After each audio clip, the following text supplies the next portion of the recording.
నెల్లూరు జిల్లా నర్రవాడలో వెలిసిన శ్రీ వేంగమాంబ పేరంటాల బ్రహ్మోత్సవాల నిర్వహణకు సర్వం సిద్ధమైంది. ఆధ్యాత్మిక భావనకు, చారిత్రక విశేషాలకు శ్రీ వేంగమాంబ పేరంటాల ఉత్సవాలు ఈ నెల 23 నుంచి అత్యంత వైభవంగా జరగనున్నాయి. ప్రతి ఏటా జ్యేష్ఠమాసం పౌర్ణమి గడిచిన మొదటి ఆదివారం నుంచి గురువారం వరకు ఈ ఉత్సవాలను నిర్వహించడం ఆనవాయితీగా వస్తోంది.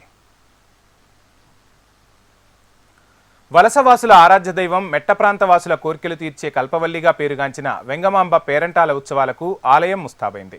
బ్రహ్మోత్సవాలు జూన్ 23 నుంచి 27 వరకు 5 రోజుల పాటు అత్యంత వైభవంగా జరగనున్నాయి. ఈ నెల 23న పసుపు దంచుడు నిలుపు కార్యక్రమం, 24, 25 తేదీల్లో రథోత్సవం, 26న వెంగమాంబ పేరంటాలు, గురవయ్య నాయుడుల కళ్యాణోత్సవం, 27న ఎడ్ల పందాలు, బండ్ల తిరుగుడు కార్యక్రమంతో అమ్మవారి ఉత్సవాలు ముగుస్తాయి. ఇక ఈ ఉత్సవాలకు దేశ నలుమూలల నుంచి లక్షలాది మంది భక్తులు తరలివస్తారు. ఈసారి అమ్మవారి తిరునాళ్లకు మాజీ ఉపరాష్ట్రపతి వెంకయ్య నాయుడు హాజరు కానున్నారు. ఉత్సవాల ప్రారంభం రోజున ఆయన నరవాడకు చేరుకుని కళ్యాణోత్సవంలో పాల్గొంటారు. తెలుగు రాష్ట్రాలలో సమ్మక్క సారక్క తిరునాళ్ల తర్వాత అత్యంత పెద్ద సంఖ్యలో జనం హాజరయ్యే తిరునాళ్లుగా రికార్డుకెక్కిన శ్రీ వెంగమాంబ ఉత్సవాలకు భక్తులు పోటెత్తుతారు. తిరునాళ్లకు భక్తులు పెద్ద ఎత్తున తరలివస్తారు. దీన్ని దృష్టిలో పెట్టుకుని ఉత్సవ కమిటీ సభ్యులు అన్ని ఏర్పాట్లు పూర్తి చేశారు.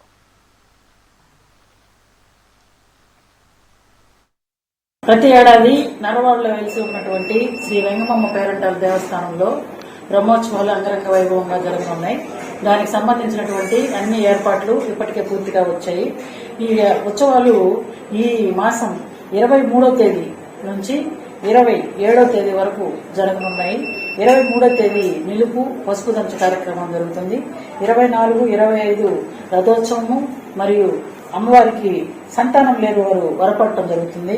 ఆ తర్వాత బుధవారం రోజు ప్రధానంగా ఆ రోజు ఎక్కువ మంది భక్తులు హాజరవుతారు. ఎందుకంటే ఆ రోజు అమ్మవారి కళ్యాణం జరుగుతుంది, ప్రధాన రథోత్సవం జరుగుతుంది, పసుపు కుంకుమ ఉత్సవం కూడా వైభవంగా జరుగుతుంది. కాబట్టి ఆ రోజు భక్తులందరూ కూడా ఎక్కువ మంది అమ్మవారిని దర్శించుకుంటారని చెప్పేసి తెలియజేస్తున్నాం. ఆ చివరిగా 27వ తేదీ ఉదయాన్న భక్తులందరూ వచ్చి అమ్మవారికి పొంగల్ పొంగించి తదుపరి మధ్యాహ్నము రాష్ట్రస్థాయి ఎడ్ల ప్రదర్శన కూడా జరుగుతుంది. ఈ విధంగా 23 నుంచి 27 వరకు జరిగేటటువంటి బ్రహ్మోత్సవాల్లో భక్తులంతా పాల్గొని అమ్మవారి కృపా కటాక్షాలకి పాత్రలు వద్దరని ఆశిస్తున్నాం.